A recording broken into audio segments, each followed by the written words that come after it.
5 days 5 one pot recipes day 1. இன்னைக்கு பார்க்க போகிறது ரொம்ப டேஸ்டியான சாம்பார் சாதம் எப்படி செய்து பார்க்கலாமா. அதுக்கு ஃபஸ்ட்டு ஒரு குக்கரில் 2 டேபிள் ஸ்பூன் எண்ணெய் 1 டேபிள் ஸ்பூன் நெய் விட்டுட்டு இதோட கடுகு சீரகம் கருவேப்பிலை பெருங்காயம் போட்டு தாளிச்சுக்கோங்க.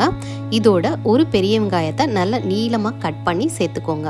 வெங்காயம் சேர்த்ததுக்கப்புறம் நல்லா வதக்கி விட்டுருங்க. வெங்காயம் லைட்டாக வதங்கினதுக்கப்புறம் இதோட ஒரு தக்காளியை கட் பண்ணி சேர்த்துட்டு கட் பண்ண வெஜிடபிள்ஸையும் சேர்த்துக்கோங்க. இதுக்கு நீங்கள் எந்த வெஜிடபிள்ஸ் வேணாலும் சேர்த்துக்கலாம். வெஜிடபிள்ஸ் எல்லாம் சேர்த்து நல்லா வதக்கி விட்டுருங்க.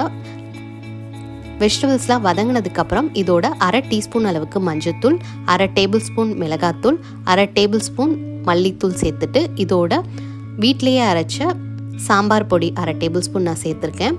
இதான் இந்த சாம்பார் சாதத்துக்கு நல்ல டேஸ்ட்டை கொடுக்கும். எல்லாத்தையும் சேர்த்துட்டு நல்லா மசாலாலாம் பச்சை வாசனை போகிற வரை நல்லா வதக்கி விட்டுருங்க. நல்லா வதங்கினதுக்கப்புறம் இதோட கொஞ்சமாக புளி தண்ணி ஊற்றி கலந்து விட்டுட்டு ஒரு கொதி வந்ததுக்கப்புறமா அரிசியும் பருப்பையும் சேர்த்துருக்கேன். நான் 1/2 கப்பு அரிசிக்கு 1/2 கப்பு துவரம்பருப்புங்கிற ரேஷியோவில் எடுத்திருக்கேன். அரிசி பருப்பை சேர்த்துட்டு நல்லா கலந்து விட்டுருங்க.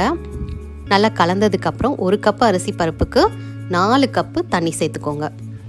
தண்ணி சேர்த்துட்டு நல்லா கலந்து விட்டுட்டு தேவையான அளவு உப்பு போட்டுட்டு நல்லா கொதி வந்ததுக்கப்புறம் குக்கர் மூடி விசில் போட்டு ஒரு 4லேருந்து 5 விசில் வர வச்சு எடுத்துக்கோங்க.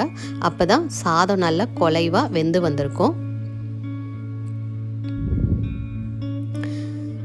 விசில் அடங்கினதுக்கப்புறம் லாஸ்ட்டாக நெய்யில் வறுத்த முந்திரி பருப்பு கொஞ்சமாக கட் பண்ண கொத்தமல்லி தலையை தூவி நல்லா கிளறி விட்டு இறக்குனீங்கன்னா சூப்பரான ரொம்ப டேஸ்டியான சாம்பார் சாதம் ரெடி.